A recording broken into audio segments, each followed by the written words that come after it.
Purihin ang aming Diyos,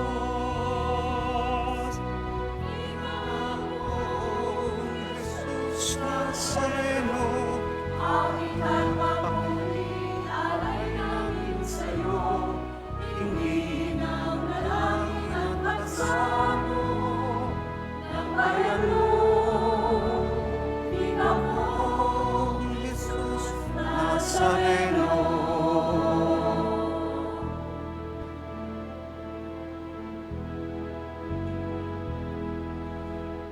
Sa ngalan ng Ama at ng Anak at ng Espiritu Santo, Amen. ang pagpapala ng ating Panginoong Hesukristo, ang pag-ibig ng Diyos Ama, at ang pakikipagkaisa ng Espiritu Santo, naway sumain yung lahat. At sumayo rin. Mga kapatid, aminin po muna natin at pagsisihan ang ating mga pagkukulang at mga kasalanan upang tayo po'y maging marapat gumanap sa banal na pagdiriwang. Inaamin po Sa makapangyarihang Diyos at sa inyo mga kapatid, na lupa akong nagkasala sa isip, sa salita, sa gawa, at sa aking pagkukulang. Kaya isinasamo ko sa mahal na Birheng Maria, sa lahat ng mga anghel at mga banal, at sa inyo mga kapatid, na ako'y ipanalangin sa Panginoong ating Diyos. kaawaan tayo ng makapangyarihang Diyos, patawarin sa ating mga kasalanan at patnubayan sa buhay na walang hanggan. Amen. Panginoon, kaawaan mo kami. Panginoon, kaawaan mo kami. Kristo, kaawaan mo kami. Kristo, kaawaan mo kami. Panginoon, kaawaan mo kami. Panginoon, kaawaan mo kami. Manalangin tayo.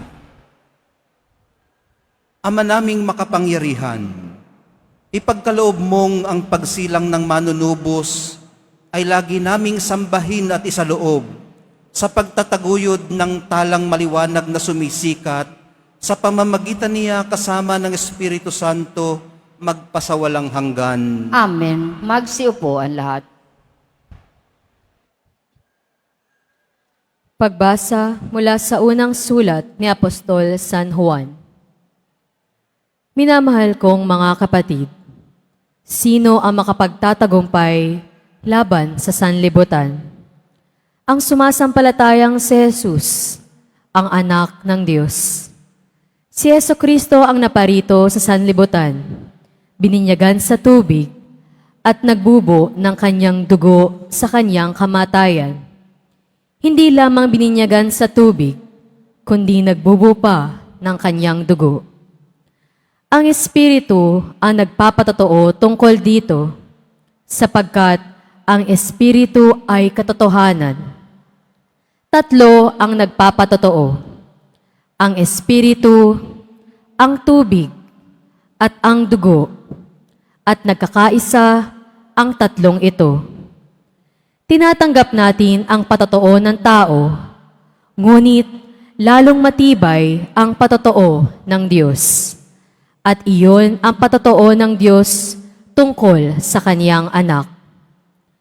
Ang sinumang nananalig sa anak ng Diyos ay naniniwala sa patatoong ito. Ngunit ang ayaw maniwala sa Diyos ay ginagawang sinungaling ang Diyos, sapagkat hindi siya naniniwala sa patotoo nito tungkol sa Kaniyang anak.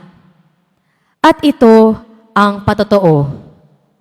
Ipinagkaloob sa atin ng Diyos ang buhay na walang hanggan, at ito'y makakamtan natin sa pamamagitan ng Kaniyang anak. Ang pinanahanan ng anak ng Diyos ay may buhay na walang hanggan. Ngunit wala nito ang hindi pinanahanan ng anak ng Diyos. Isinulat ko ito sa inyo upang malaman ninyo na kayong nananalig sa anak ng Diyos ay may buhay na walang hanggan. Ang salita ng Diyos. Salamat sa Diyos. Purihin mo, Jerusalem, ang Panginoong butihin. Purihin mo, Jerusalem, ang Panginoong butihin. Purihin mo, Jerusalem, purihin ang Panginoon. Purihin mo ang iyong Diyos, kayong mga taga-Siyon. Yaong mga pintuan mo ay siya ang nag-iingat. Ang lahat ng iyong lingkod ay siya ang nagbabasbas. Purihin mo, Jerusalem, ang Panginoong butihin. Ginagawang matahimik yaong mga hangganan mo. Bibigyan kang kasiyahan sa kaloob niyang trigo. Kung siya ay naguutos, agad itong natutupad. Dumarating sa daigdig na hindi na nagluluwat. Purihin mo, Jerusalem, ang Panginoong butihin. Kay Jacob niya ibinigay ang balita at pabilin. Ang tuntunit mga aral ibinigay sa Israel. Ang ganitong karapatan ay wala ang ibang bansa, pagkat hindi nila batid ang utos na itinakda. Purihin ang Panginoon. Purihin mo, Jerusalem, ang Panginoong butihin. Magsitayo ang lahat.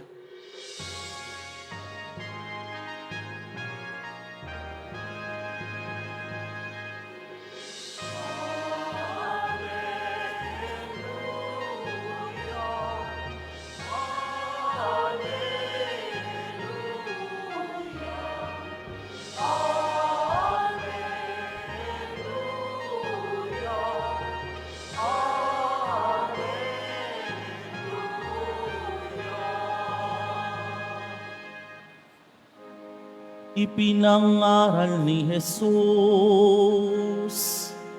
ang paghahari ng Diyos. Sakit ay kanyang namot.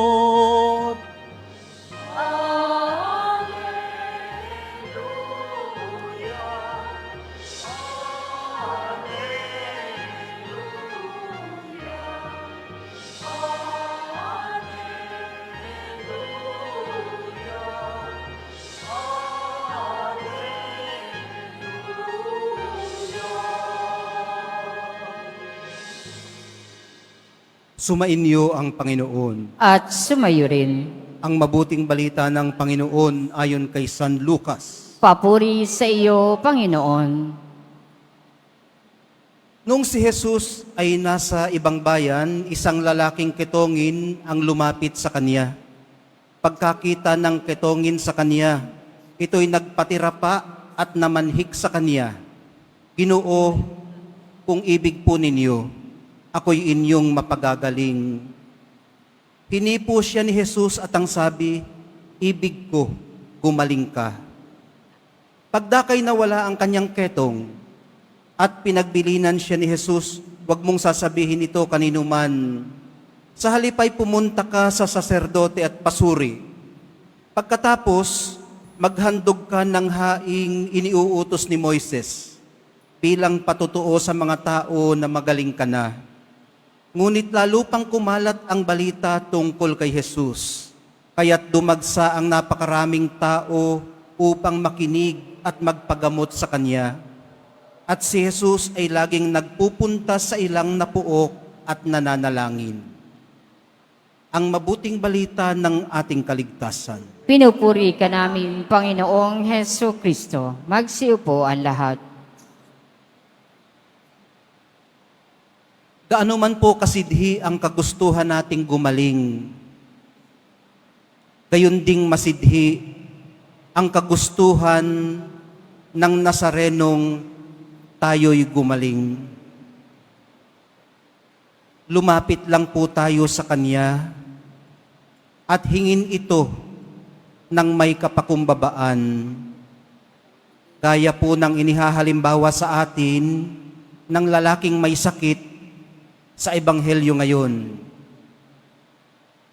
Kung inyo pong napansin, o maaaring hindi dahil sa hinahon ng pagkakabasa, may exclamation point po ang sabi niyang ito.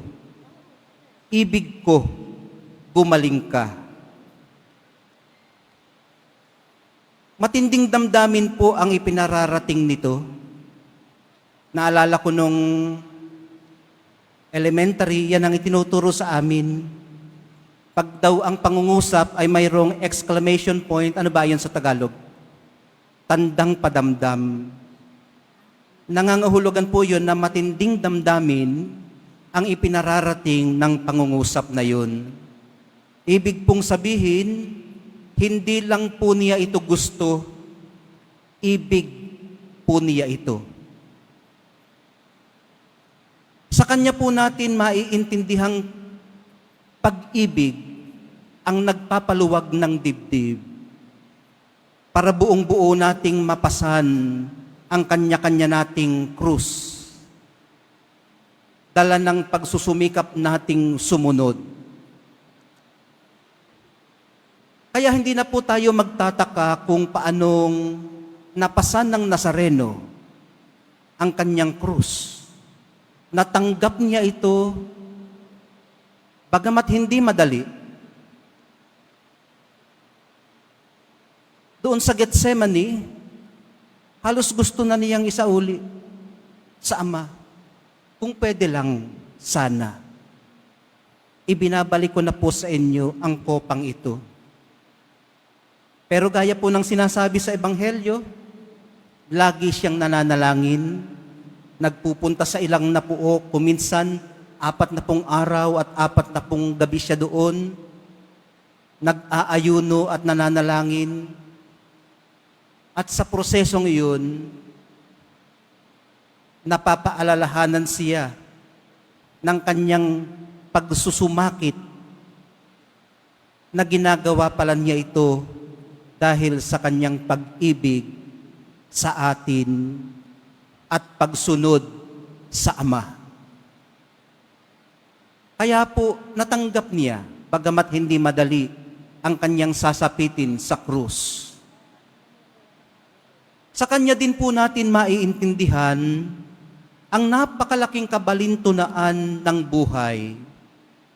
Yung kabalintunaan, ibig sabihin po noon para sa mga bata, ito po yung tinatawag na pwede nating sabihin na irony o kaya naman ay paradox ng buhay. Ganito po yun, Sa kanyang pagdurusa, tayo ay naghihilom. Sa kanyang pagkagapos, tayo ay lumalaya. Sa kanyang pagkamatay, tayo ay nabubuhay. Pag ang lahat ng ito po ay iniaalay natin sa Kanya, alin po ang tinutukoy natin ng lahat ng ito? Pag ang ating pagdurusa, ang ating pagkagapos, at ang ating pagkamatay, ay natutunan nating gawin kung paano niya ito ginawa, na ialay sa Ama. At ito po ay ibinabalik natin sa Kanya sa praktikal na pamamaraan, gaya ngayon ng pagdarasal nito. Ginoo, kung ibig po ninyo, ako'y inyong mapagagaling. Hindi lang po niya tayo hihipuin at pagagalingin, kundi babaguhin at bubuuin. Maganda pong ilakip ito sa ating pagdarasal. Kung hindi po ninyo tukoy kung aling bahagi ito sa misa, yung sinasabi natin kanina na Eucharistic prayer, ito po yung sinisimulan ng paring sabihing, sumainyo ang Panginoon, tapos sasagot naman kayo ng, at sumaiyo rin, itaas sa Diyos ang inyong puso at diwa. Sasagot ulit kayo ng, itinaas na namin sa Panginoon. Sasabihin ulit ng pare, pasalamatan natin ang Panginoong ating Diyos. Sasagot ulit kayo, marapat na siya'y pasalamatan. Pag ito po ang ginagawa na natin, Ibig sabihin po noon, simula na ng Eucharistic prayer.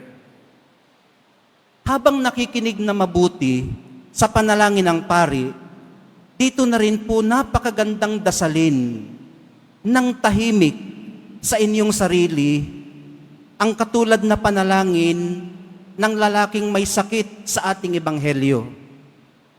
Pwedeng sa sarili po ninyong lengguwahe o sa simple at mas maigsing pananalita katulad ng pagalingin niyo po ako, Panginoon. O kaya naman, mahal na poong Jesus Nazareno, hilumin niyo po ako. O kung mas komportable kayo sa Ingles, heal me Lord. Mas mabilis. Bakit po kaya? Bakit sinasabi ko ngayon sa inyo na napakagandang dasalin ng tahimik sa inyong sarili, ang dasal na ito kapag Eucharistic prayer na? Kasi ito rin po ang bahagi ng misa kung saan ipinagdiriwang natin ang paggaling at pagbabago mula sa mga sugat at kasalanan. Ang pag-ako ni Jesus sa kanyang sarili ng mga ito hanggang kamatayan. At sa pamamagitan ng kanyang pag-ibig at tiwala, dinadala po tayo sa muling pagkabuo. Hayaan lang po nating hipuin niya ang ating pagiging sugatan at baguhin ang ating pagkamakasalanan. Mahal na poong Jesus Nazareno, hilumin niyo po kami.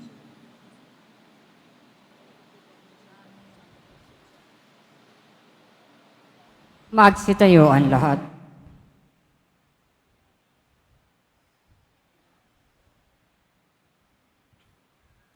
Minamahal kong mga kapatid, katulad ng lalaking may sakit sa Ebanghelyo na humingi ng tulong upang siya ay gumaling, lumapit din po tayo ngayon ng buong pagtitiwala sa ating Amang nasa langit upang tugunin niya ang ating mga panalangin ng naaayon sa kanyang kalooban. Sa bawat paglapit ang atin pong tugon, Ama, gawin mo kaming buo. Ama, gawin mo kaming buo. Ang simbahan naway hindi tumalikod sa kanyang tungkuling kumalinga sa mga itinakwil ng lipunan. Manalangin tayo. Ama, gawin mo kaming buo. Ang mga sayentipiko at mga mananaliksik ng medisina naway makatuklas ng lunas para sa mga di pangkaraniwang karamdaman. Manalangin tayo. Ama, gawin mo kaming buo.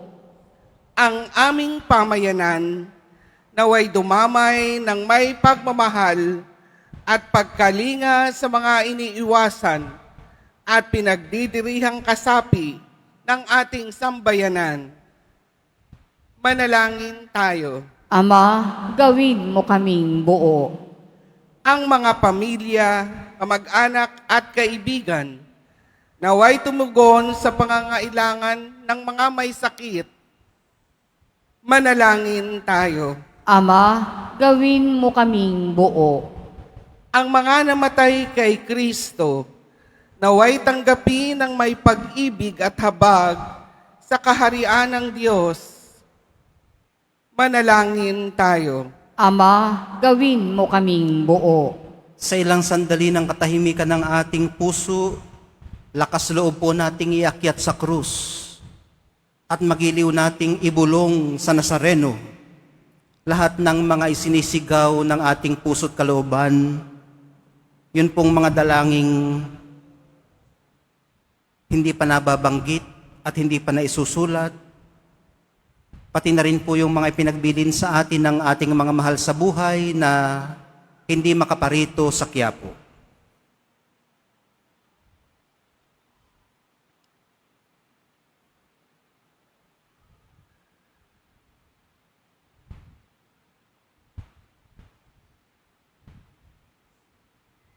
Manalangin tayo.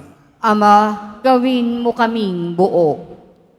Ama naming makapangyarihan, tulungan niyo po kaming tularan ang inyong halimbawa sa pamamagitan ng pagdamay sa mga taong hindi namin pinapansin.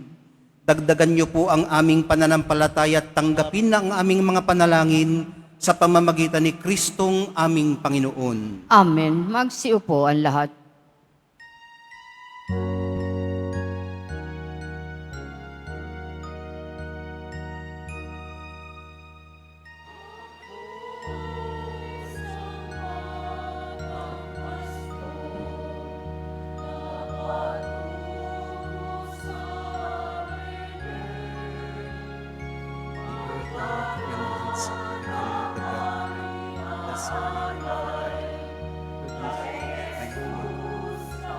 May we share this divinity.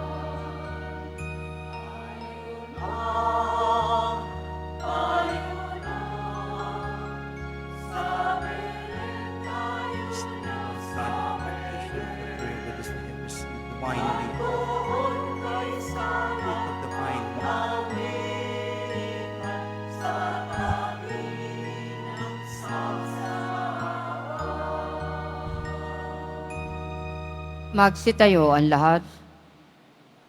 Halina't manalangin mga kapatid upang itong ating paghahain ay kalugdan ng Diyos amang makapangyarihan. Tanggapin nawa ng Panginoon itong paghahain sa iyong mga kamay, sa kapurihan niya at karangalan sa ating kapakinabangan at sa buong sambayanan niyang banal.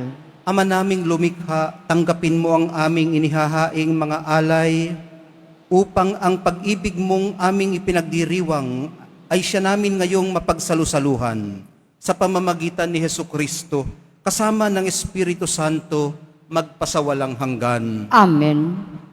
Sumainyo ang Panginoon. At sumayo rin. Itaas sa Diyos ang inyong puso at diwa. Itinaas na namin sa Panginoon. Pasalamatan natin ang Panginoong ating Diyos. Marapat na siya ay pasalamatan. Ama naming makapangyarihan, tunay ngang marapat na ikaw ay aming pasalamatan sa pamamagitan ni Hesu Kristo na aming Panginoon. Sa katauhan ng iyong isinugong Mesiyas, nahayag sa amin ang katuparan ng iyong balak. Ngayon nga ay iyong ipinakikita sa lahat ang liwanag na tumatanglaw sa sangkatauhan.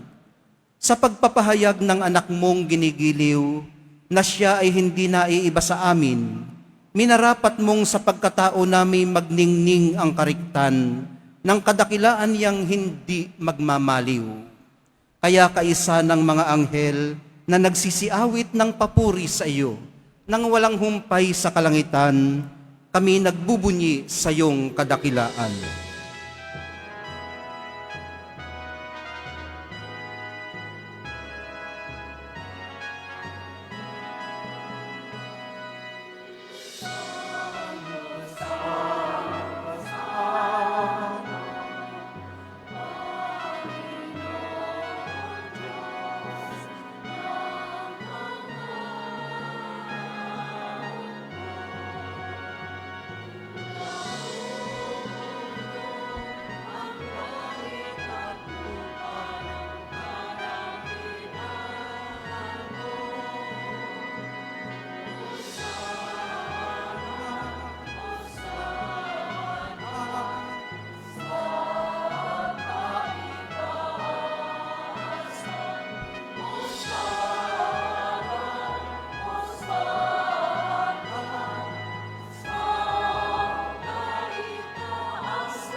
Magsiluhod ang lahat.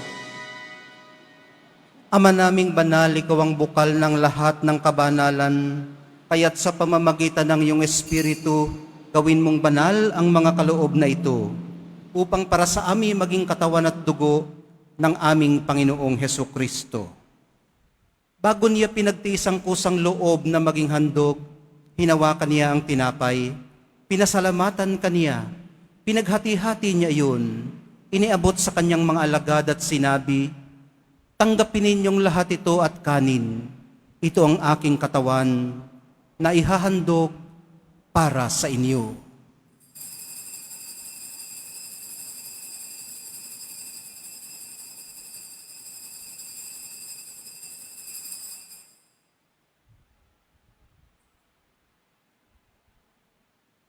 Gayon din naman noong matapos ang hapunan, hinawakan niya ang kalis.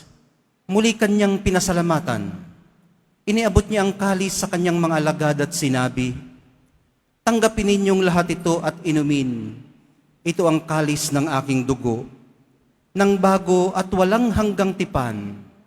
Ang aking dugo na ibubuhos para sa inyo at para sa lahat, sa ikapagpapatawad ng mga kasalanan. Gawin ninyo ito sa pag-alaala sa akin."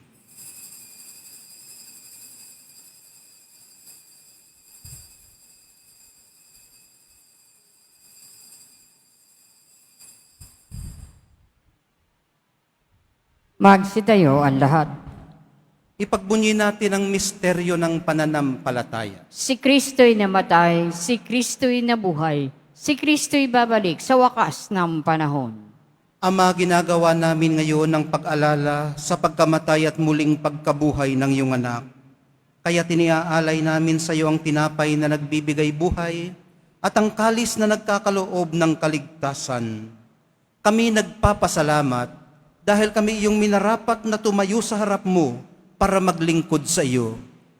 Isinasamo namin kaming magsasalo-salo sa katawan at dugo ni Kristo ay mabuklod sa pagkakaisa sa pamamagitan ng Espiritu Santo. Ama, lingapin mo ang iyong simbahang laganap sa buong daigdig. Puspusin mo kami sa pag-ibig. Kaisa ni Francisco na aming Santo Papa at ni Jose na aming Obispo at ng Tanang Kaparian. Alalahanin mo rin ang mga kapatid naming nahimlay nang may pag-asang sila'y muling mabubuhay, gayon din ang lahat ng mga pumanaw. Kaawaan mo sila at patuloyin sa iyong kaliwanagan. Kaawaan mo at pagindapatin kaming lahat na makasalo sa iyong buhay na walang wakas. Kaisa ng mahal na Birheng Maria na ina ng Diyos, ng kabiyak ng puso niyang si San Jose, kaisa ng mga apostol, ni San Juan Bautista, at ng lahat ng mga banal na namuhay dito sa daigdig ng kalugod-lugod sa iyo. Maipagdiwang nawa namin ang pagpupuri sa ikararangal mo sa pamamagitan ng iyong anak na aming Panginoong Heso Kristo. Sa pamamagitan ni Kristo, kasama niya at sa Kanya, ang lahat ng parangal at papuri ay sa iyo, Diyos Amang makapangyarihan, kasama ng Espiritu Santo, magpasawalang hanggan.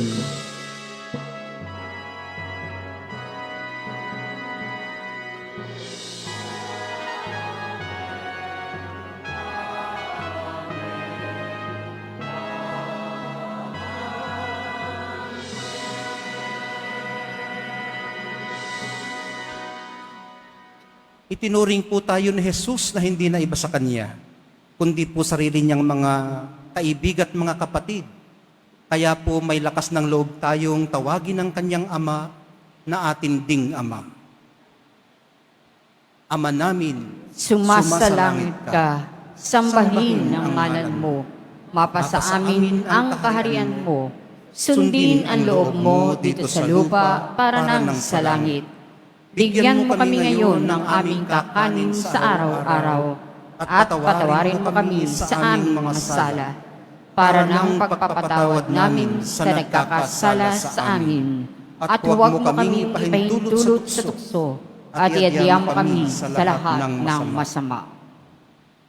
hinihiling po namin kami iadya sa lahat ng masama, pagkalooban ng kapayapaan araw-araw, iligtas sa kasalanan, at ilayo sa lahat ng kapahamakan, samantalang aming pinananabikan ang dakilang araw ng pagpapahayag ng tagapagligtas naming si Hesu Kristo. Sapagkat iyo ang kaharian at ang kapangyarihan at ang kapurihan magpakailanman. Amen. Panginoong Hesu Kristo, sinabi mo sa iyong mga apostol, kapayapaan ang iniiwan ko sa inyo, ang aking kapayapaan ang ibinibigay ko sa inyo. Tunghayan mo ang aming pananampalataya at huwag ang aming pagkakasala. Pagkalooban mo kami ng kapayapaan at pagkakaisa ayon sa iyong kalooban, kasama ng Espiritu Santo, magpasawalang hanggan. Amen. Ang kapayapaan ng Panginoon ay laging sumainyo. At sumayo rin. Magbigayan po kayo ng kapayapaan sa isa't isa.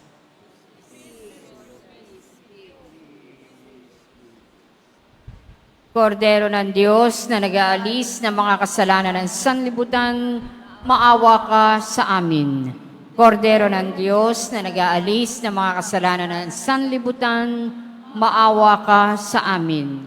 Kordero ng Diyos na nag-aalis ng mga kasalanan ng sanlibutan, ipagkaloob mo sa amin ang kapayapaan. Magsiluhod ang lahat.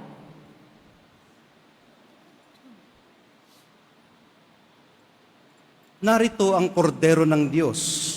Narito siyang nag-aalis ng kasalanan ng sanlibutan.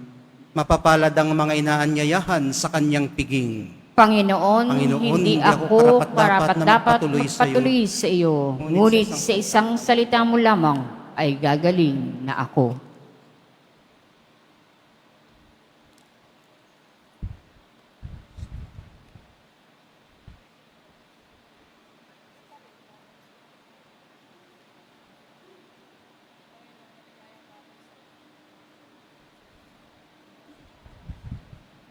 Para sa lahat ng tatanggap ng banal na komunyon, sasagot po tayo ng amen pagkasabi ng pari o ng lay minister ng katawan ni Kristo at isubo agad sa bibig bago umalis sa harapan ng pari o lay minister.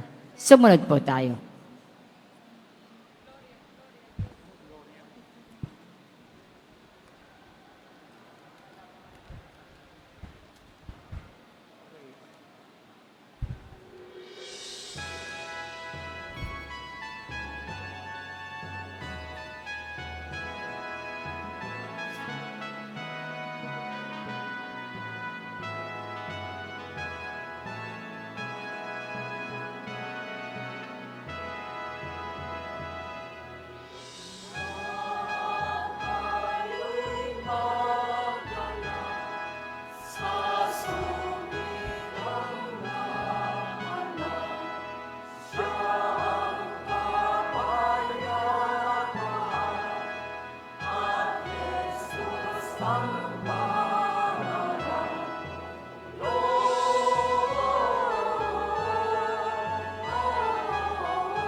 sasapsapan, siya ay ating samahan.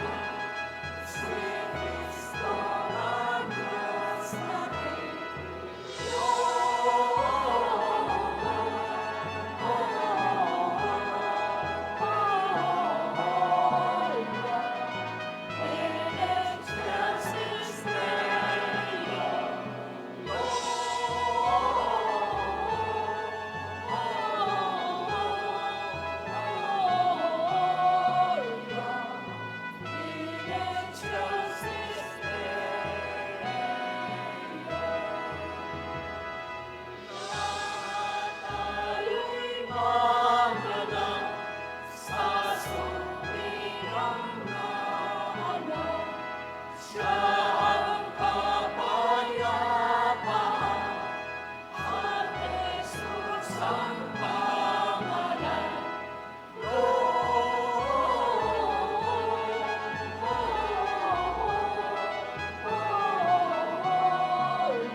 Mga paalala sa mga nagsisimba, pagkatapos ng misa, wiwisikan po ang lahat ng banal na tubig.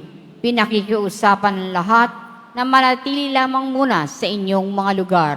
Tanging sa Quezon Boulevard o sa Plaza San Juan lamang ang labasan ng lahat. Sumunod po tayo. Maraming salamat po sa inyong pagdalaw at pagsisimba sa Basilica Minor at Pambansang Dambana ni Jesus Nazareno.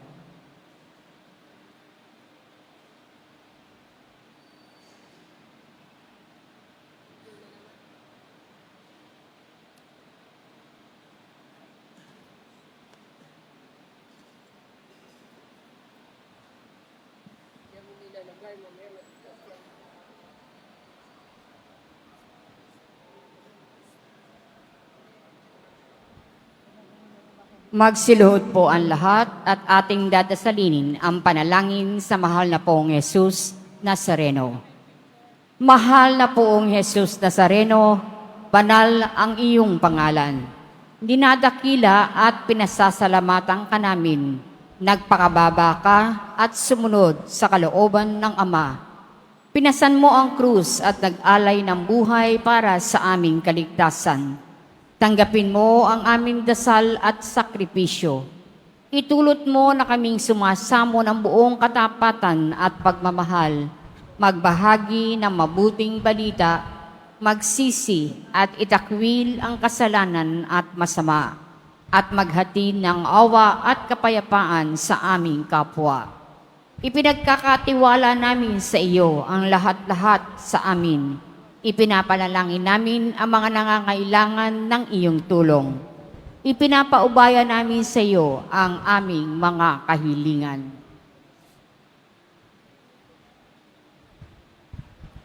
Itong aming pagdidibosyon at panata ay lalo nawang magpalapit sa amin sa iyo at aming kapwa, upang nagmamahal at nagkakaisa kaming magtaguyod ng iyong kaharian dito sa lupa hanggang sa langit, na amin tunay na tahanan kung saan naghahari ka sa kaluwalhatian magpa sa walang hanggan. Amen. Magsitayo ang lahat. Manalangin tayo. Ama naming mapagmahal, ang ipinagkaloob mong aming pinagsaluhan ay mapakinabangan nawa namin araw-araw upang sa pagtanggap namin sa iyong ibinigay, kami pagindapating maging hain sa iyo kailanman sa pamamagitan ni Hesukristo kasama ng Espiritu Santo magpasawalang hanggan. Amen. Sumainyo ang Panginoon. At sumayo rin. Mahal na poong Jesus Nazareno, inihayag mo sa pamamagitan ng krus ang walang maliw na pag-ibig ng Diyos sa sangkatauhan. Pakinggan mo ang kahilingan, lalo na para sa mga nangangailangan ng iyong tulong at awa. Makamtanawa namin ang inyong kasagutan ng may utang na loob na tinatanaw. Basbasan din po ninyo itong mga imahen at dasalan upang lalo kaming manalangin at magtiwala. Sa pamamagitan ng bendisyon na ito, naway lalo kaming maging mapaglingkod, masunurin at tapat sa iyo na aming malwalhating Panginoon, magpasawalang hanggan. Amen. At pagpalain kayong lahat at ang inyong pamilya at mga komunidad ng makapangyarihan at mapagmahal na Diyos, Ama, Anak, at Espiritu Santo. Amen. Pumayo kayong taglay ang kapayapaan ng mahal na poong Jesus Nazareno. Salamat sa Diyos.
Kuya Jun.